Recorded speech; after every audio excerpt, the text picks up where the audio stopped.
para peserta nulis bareng dari Lens Publishing.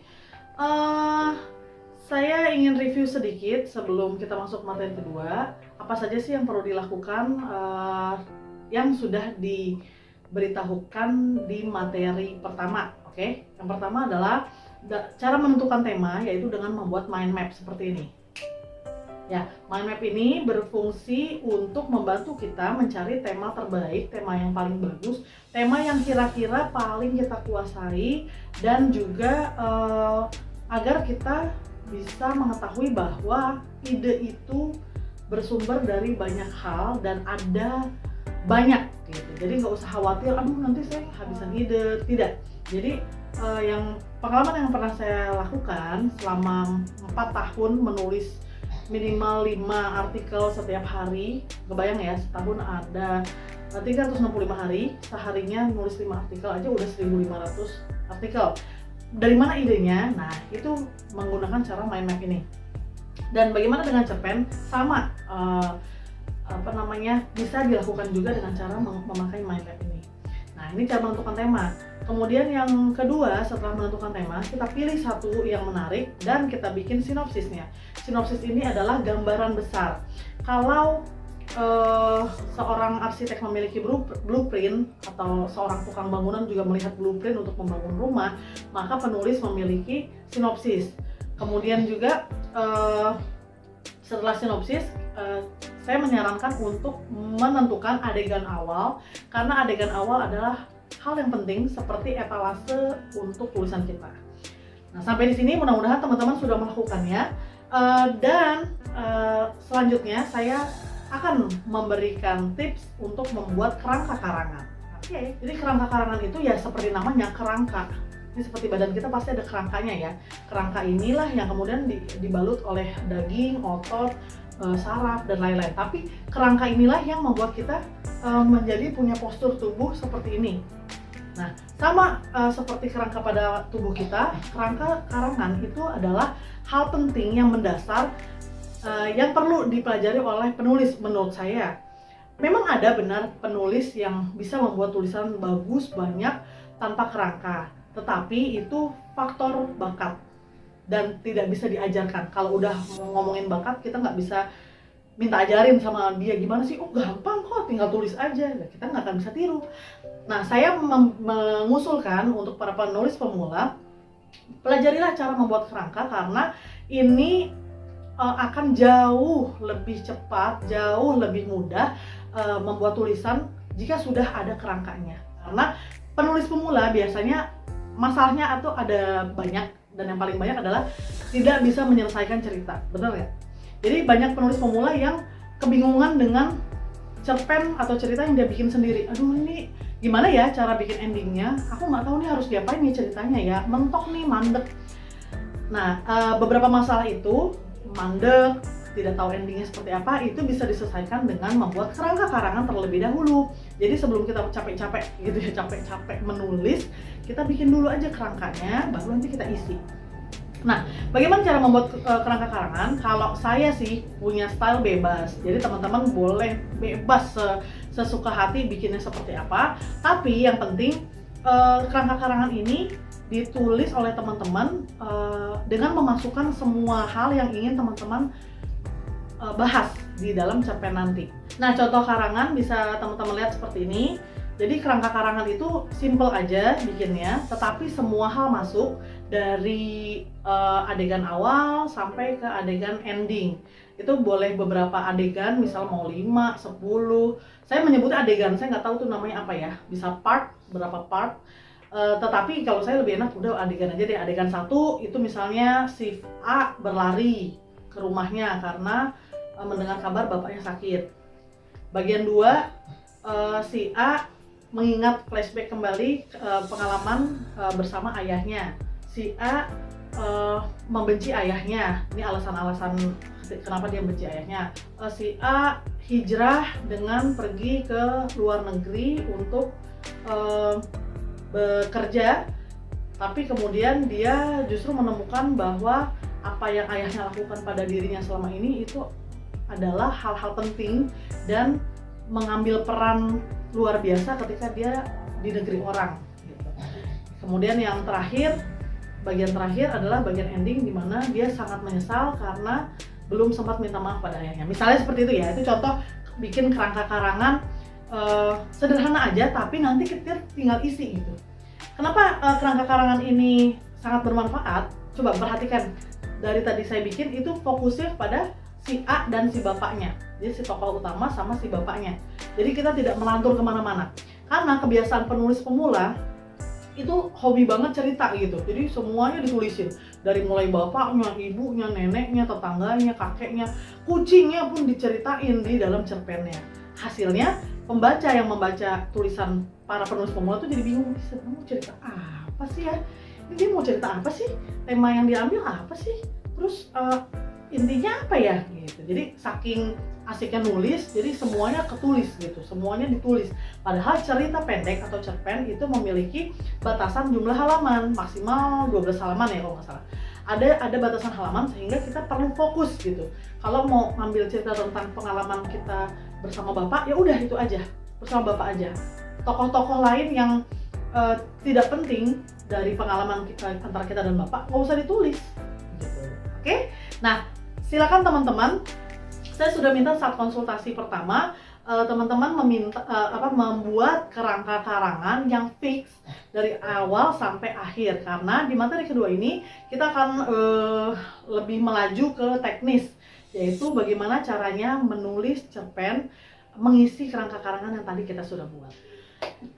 Sekarang kita akan membahas mengenai hal yang tak kalah penting, yaitu point of view atau POV, atau bisa disebut juga sebagai sudut pandang. Apa sih POV atau sudut pandang? Sudut pandang ini hanya ada di karya fiksi ya teman-teman, tidak ada di karya non-fiksi. Biasanya di karya fiksi itu ada beberapa pilihan bagaimana cara penulis menuliskan ceritanya. Ada beberapa pilihan. Yang pertama adalah POV sudut pandang orang pertama. Orang pertama artinya kata gantinya adalah aku. Jadi penulis memposisikan dirinya sebagai tokoh utama dalam cerita. Contoh, ini kita bikin sebuah kisah yang sama dengan sudut pandang yang berbeda ya. Sudut pandang orang pertama. Aku tersengal-sengal berlari, sesuatu mengejarku di malam hari ini. Aku bahkan tak tahu apa itu. Suara geraman terdengar, namun aku tak bisa melihat apa-apa selain kegelapan. Aku berlari di lorong dekat dengan tempat tinggalku. Tapi aku merasa kelelahan dan keringat mulai membasahi seluruh tubuhku hingga tiba-tiba sebuah cakaran terasa di pipiku.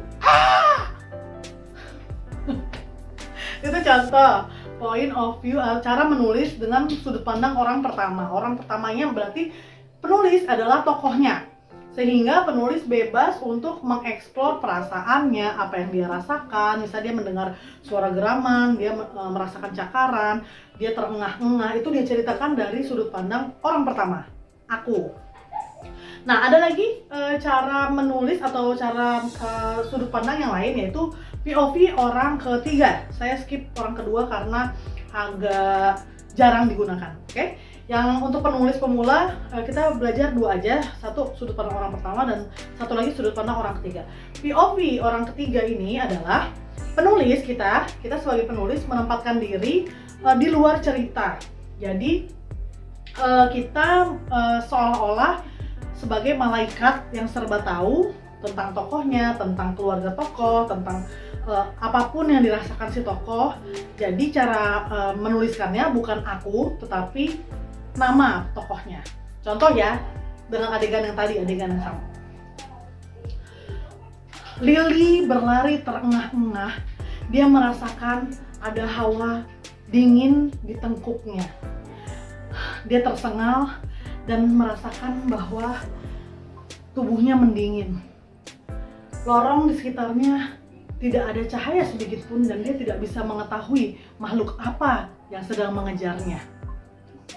Lily ingat bahwa dia ada di lorong dekat dengan tempat tinggalnya, tetapi ia tidak tahu apa yang harus ia lakukan sekarang dikala ia sudah terlalu lelah berlari. Hingga akhirnya suara teriakan nyaring terdengar dari tenggorokan Lily yang sudah tercekat. Sebuah garukan cakar tajam melukai pipinya dan membuatnya berdarah. Nah, kayak gitu. Jadi beda ya, terasa bedanya bahwa yang pertama kita ceritain seolah-olah kita sendiri yang merasakan atau kita sendiri yang merupakan tokohnya, tetapi yang kedua sudut pandang orang ketiga ini kita sebagai penulis tuh nyeritain tentang Lily. Nanti kita setelah cerita Lily kita bisa cerita tentang makhluknya. Kita bisa cerita juga tentang teman-teman Lily yang ternyata lagi ngeprank Lily misalnya.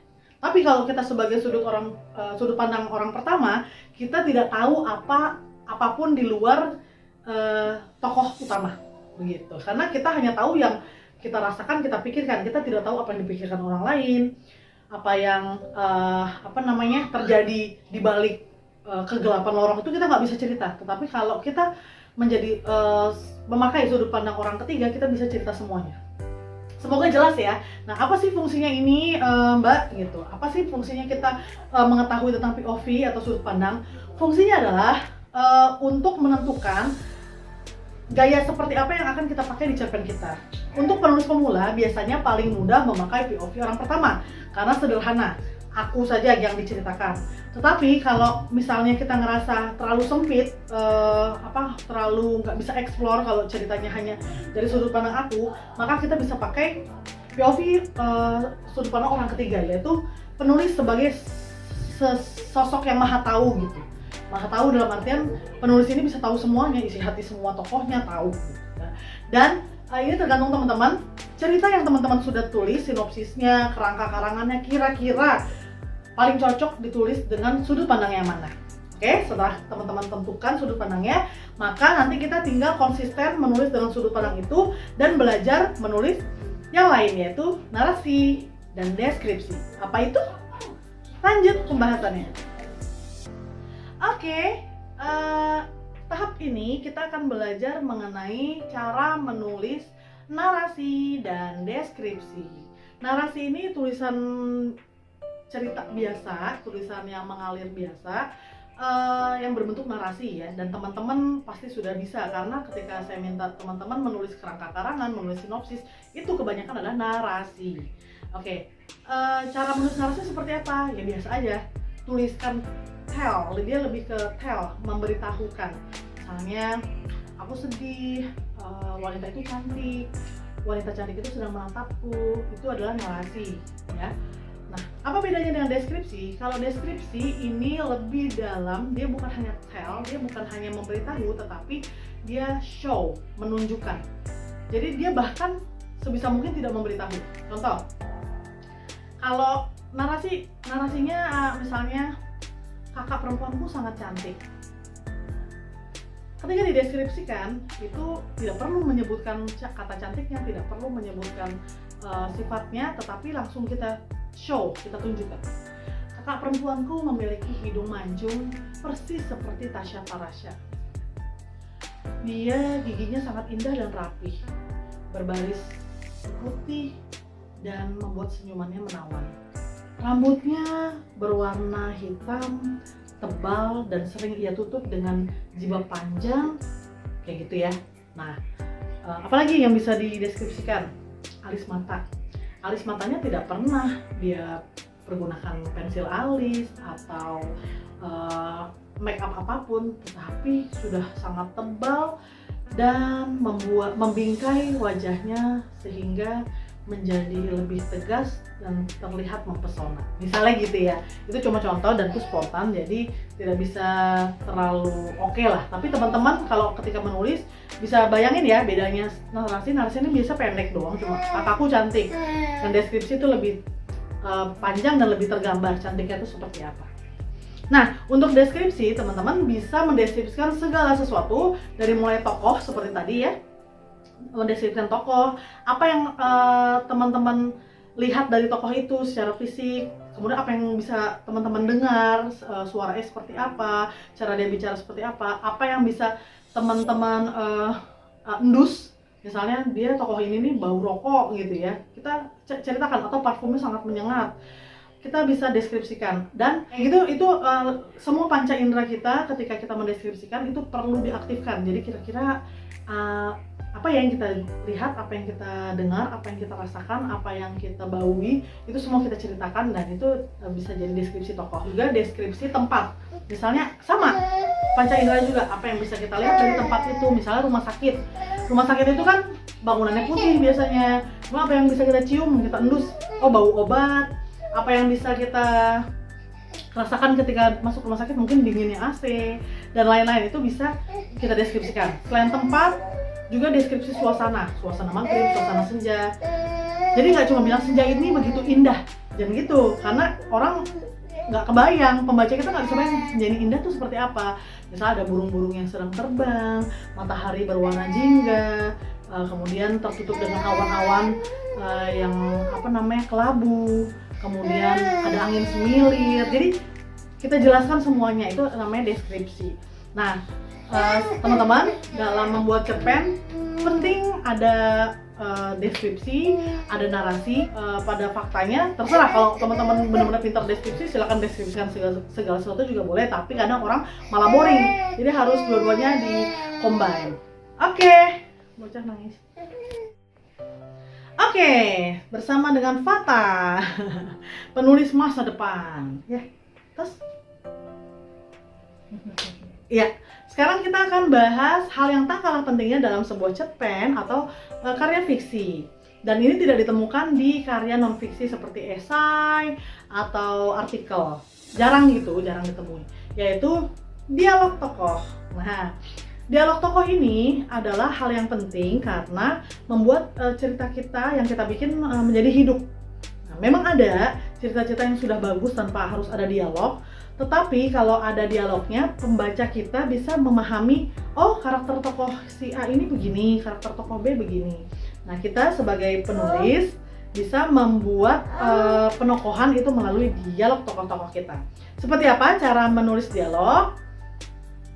Yang pertama, ini aturannya ya. Aturan pertama, hanya tuliskan dialog yang penting untuk alur cerita atau jalannya cerita. Jangan sampai menuliskan dialog yang kurang penting, apalagi ini adalah cerpen. Cerpen itu keterbatasan halaman, jadi jangan sampai kita ngabis-ngabisin halaman hanya untuk dialog yang nggak penting. Dialog nggak penting kayak gimana sih? Contoh, tok tok tok, suara pintu diketuk. Assalamualaikum. Waalaikumsalam. Ayo silakan masuk. Ayo silakan duduk. Yuk duduk. Ya silakan dicicipi kuenya. Nah, itu adalah dialog-dialog yang kurang penting.